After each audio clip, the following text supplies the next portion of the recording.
Good evening विद्यार्थियों, कैसे हैं आप सब। आपके अपने YouTube चैनल शिवा क्लासेस में एक बार फिर से स्वागत है। विद्यार्थियों, आज हम पढ़ेंगे क्या, धातुओं के भौतिक गुण।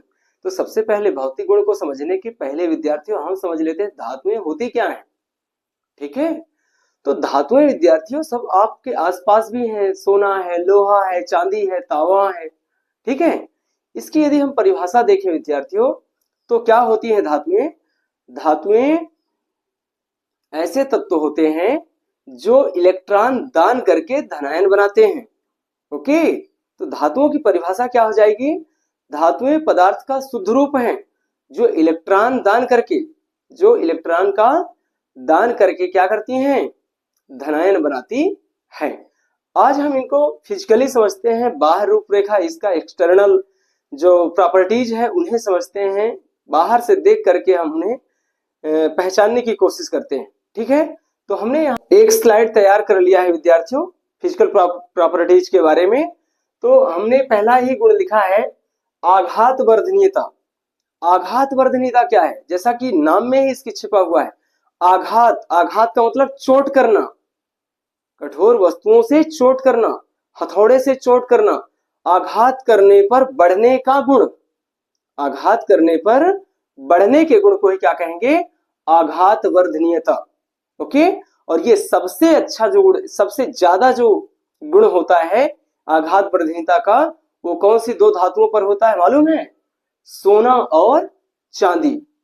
ठीक है, मैं लिख देता हूं, सोना और चांदी पर।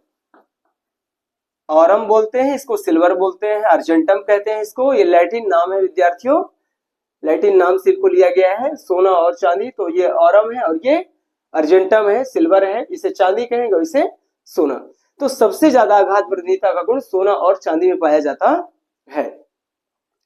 और आघात इन्हीं इस धातुओं के इसी गुण के कारण ही विद्यार्थियों इसके पतले पतले चद्दर बनाए जा सकते हैं, पतले पतले पत्थरों में बदला जा सकता है। यदि ये आपके पास चाक का टुकड़ा है, इसे यदि आप पीट देना किसी कठोर वस्तु से, हथौड़े से, तो इसको क्या बदला जा सकता है, नहीं बदला जा सकता है। इसे बदला जाएगा, ये टूट जाएंगी, मतलब इनमें आघात सहने की क्षमता नहीं है। क्लियर। लेकिन धातुओं को यदि आप पीटेंगे तो ये बिखरेंगे नहीं, ये फैलेंगे। और इसके इसी गुण को क्या बोलते हैं, आघात वर्धनीयता, आघात करने पर बढ़ने का गुण। ओके, चलिए हम दूसरा गुण पढ़ते हैं विद्यार्थियों, तन्यता। तन्यता, डक्टिलिटी। क्या होता है डक्टिलिटी, इसमें एक शब्द छिपा है डक्ट। डक्ट का मतलब क्या होता है, नाल, कैनाल। और नाल लंबी होती नहीं होती है, तो इनके इसी शब्द से हम तन्य, तन्य का मतलब खिंचाव, टेंशन। ठीक है ना। तो धातुओं में क्या होता है, तन्यता का गुण पाया जाता है। मतलब धातुओं को पतले पतले तारों में बदला जा सकता है, लेकिन कैसे, गर्म करके। ऐसा नहीं कि आप ठोस रॉड ले लें और उसको खींच दे तो खींच जाएगा। तो इनमें एक खींचने का गुण होता है, तन्यता का गुण होता है। और धातुओं के इसी गुण के कारण धातुओं को क्या किया जा सकता है, पतले पतले तारों में बदला जा सकता है। ठीक है, डक्ट से हमने क्या सीखा, लंबी की जा सकती है, खींच करके लंबा किया जा सकता है। ओके, और तन्यता का जो सबसे ज्यादा गुण होता है वो होता है सोने में। किसमें होता है, सोने में। तो लिख देता हूं सोना, जिसका प्रतीक क्या है, अभी अभी आपने देखा, औरम। ठीक है, तो इसके 1 ग्राम सोने से, 1 ग्राम सोने, 1 ग्राम यदि सोना है विद्यार्थियों, औरम है, तो इसके 2 किलोमीटर लंबे तार खींचे जा सकते हैं। 2 किलोमीटर लंबे तार खींचे जा सकते हैं। समझ रहे हैं, इतना 1 ग्राम सोने को 2 किलोमीटर लंबा खींचा जा सकता है। ओके, तो सबसे ज्यादा जो तन्यता का गुण होता है वो किसमें पाया जाता है, सोने में पाया जाता है। लेकिन सोने के तार नहीं खींचे जाएंगे, अन्यथा समझ रहे हैं ना क्या हो जाएगा, बहुत बेशकीमती है ये धातु, बहुत महंगा होगा, बहुत कॉस्टली होगा। ठीक है, और चोरी भी हो सकती है, आपको मालूम है। चलिए, तो तन्यता क्या हुआ, मालूम पड़ा ना, खींचने का गुण। धातुओं को गर्म करके पतले पतले तारों के रूप में ढाला जा सकता है, खींचा जा सकता है, और इसके इसी गुण को ही क्या बोलते हैं, तन्यता बोलते हैं। तीसरा गुण है विद्यार्थियों चालकता, कंडक्टिविटी। तो धातुएं जो होती हैं विद्यार्थियों, आपको मालूम है क्या कि ऊष्मा और विद्युत की सबसे अच्छी चालक होती हैं, इसीलिए तो इनके तार बनाए, सिल्वर का वायर है। ओके, आपके घरों में भी इसका नेटवर्क घरों में पूरा फैला हुआ होगा, है ना। तो चालकता का मतलब आपने क्लियर समझा। चालक, इसमें एक शब्द है कंडक्टर।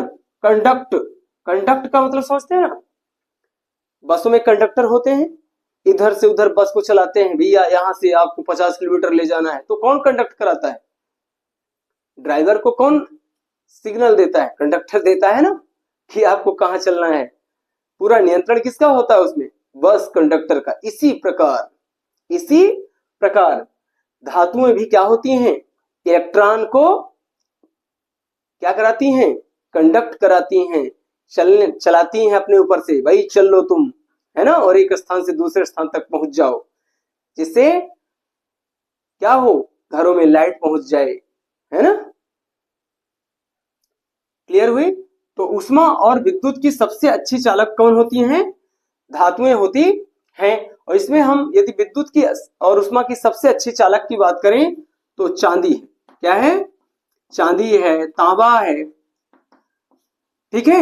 लेकिन एक है विद्यार्थियों शीशा, जो विद्युत का थोड़ा सर्वोत्तम चालक नहीं कहें, कम चालक होता है। क्या? खराब चालक, बैड कंडक्टर होता है। कौन? शीशा। तो हम यहाँ पे बैड कंडक्टर की बात कर लें तो बैड कंडक्टर कौन सा होगा? खराब चालक कौन सा होगा? कंडक्टर एक धातु है जिसे हम लेड कहते हैं, पीबी कहते हैं, प्लम्बम, शीशा। ओके। गुड कंडक्टर कौन हुआ? चांदी और तांबा हुआ। लेकिन बैड कंडक्टर कौन हुआ? खराब चालक कौन हुआ? लेड हुआ। ओके। तो ऊष्मा और विद्युत की सबसे अच्छी चालक में पूछा जाता है तो चांदी आएगा आपका। ओके। लेकिन यदि हम खराब चालक की बात करेंगे तो लेड का उदाहरण याद रखेंगे। ओके। चलिए, अगला गुणधर्म है विद्यार्थियों ठोस। ठोस का मतलब आप समझ गए होंगे, पदार्थ की एक अवस्था है। तो धातुएं प्रायः ठोस अवस्था में पाई जाती हैं। लेकिन इसका एक क्या बोले, जो इस गुण को नहीं मानता है, अपवाद कह दे क्या, जो भैया 99% धातुएं हैं जो इस गुण को फॉलो करती हैं, मानती हैं। लेकिन एक ऐसा भी धातु है जो इस गुण को नहीं मानता है, तो उसे बोलते हैं क्या? अपवाद बोल देते हैं। तो अपवाद क्या हुआ? कोई एक आध ऐसा होता है ना जो उस गुण को फॉलो नहीं करता। तो पारा, क्या? पारा, Hg, मरकरी बोलते हैं इसे।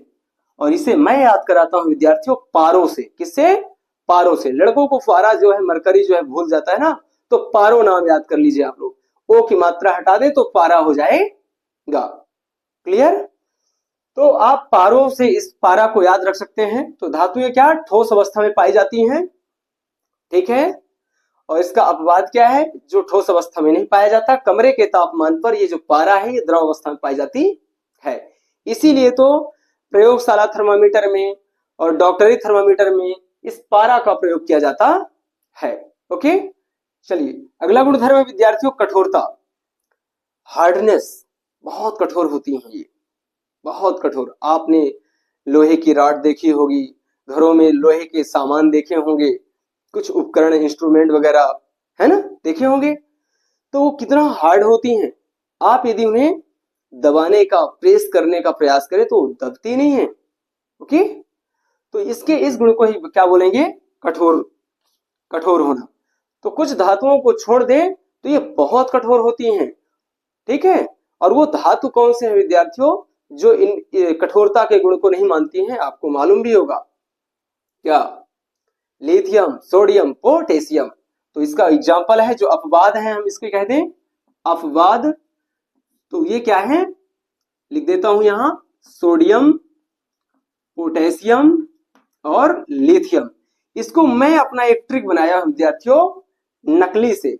इसको यदि हम याद नहीं रख सकते कि कौन सी ऐसी धातुएं हैं जो कठोर नहीं है, है ना, कम कठोर है, जिन्हें चाकू से काटा जा सकता है, तो वो हम कह देंगे नकली, नकली धातुएं। कौन सी धातुएं कम कठोर है? नकली धातुएं कम कठोर है। तो नकली से ना से हो जाएगा नेट्रियम, सोडियम, के से हो जाएगा लिथियम, और Li से क्या हो जाएगा? लिथियम। ओके।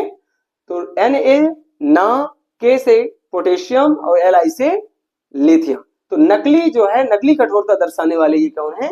धातुएं हैं। आप इस ट्रिक से भी इसे याद रख सकते हैं। इसका ट्रिक हमने बना लिया है क्या, नकली। ये एग्जाम्पल है, अपवाद है इसके। क्या है, अपवाद, जो कठोरता कम कठोर धातुएं होती हैं। ना से यही नेट्रियम, सोडियम, और का से पोटेशियम, Li लिथियम को बता रहा है। ठीक है, तो ये वो धातुएं हैं विद्यार्थियों जो कठोरता को नहीं दर्शाते हैं, कम कठोर होते हैं। धात्विक चमक, तो धातुओं में एक विशेष चमक होती है और इनके इसी गुण के कारण क्या, इनके गहने बनाए जाते हैं, ऑर्नामेंट्स बनाए जाते हैं।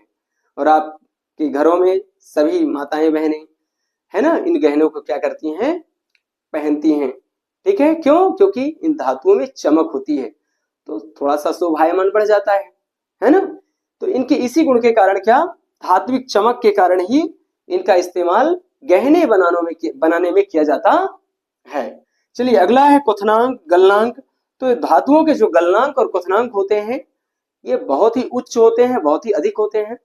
क्वथनांक आप जानते ही होंगे, जिस टेम्परेचर पर कोई पदार्थ उबलने लगता है ना, खौलने लगता है, एकदम सिंपल भाषा में कहें तो बलकने लगता है, वह क्या होता है, क्वथनांक होता है। और धातुओं का जो क्वथनांक होता है वो हाई होता है। मैंने दो एग्जांपल यहाँ पे लिखे हैं। सोना जो है 2836 डिग्री सेल्सियस, 2836 डिग्री सेल्सियस पर उबलने लगता है, और जो लोहा है वो 2862 डिग्री सेल्सियस पर उबलने लगता है। तो ये बहुत हाई टेम्परेचर है विद्यार्थियों। आपको मालूम है कि पानी 100 डिग्री सेल्सियस पर ही भाप उबलने लगता है, भाप बना लेता है। ठीक है, और ये कहा 2836 और ये कहा 2862। तो समझ में तो आ ही गया होगा कि इनके जो बॉइलिंग पॉइंट है वो बहुत अपर है, बहुत ऊपर है, बहुत अधिक है।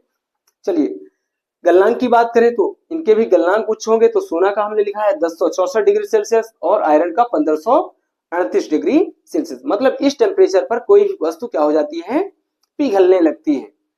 ठीक है, तो क्वथनांक उबलना और गलनांक गल जाना, पिघल जाना।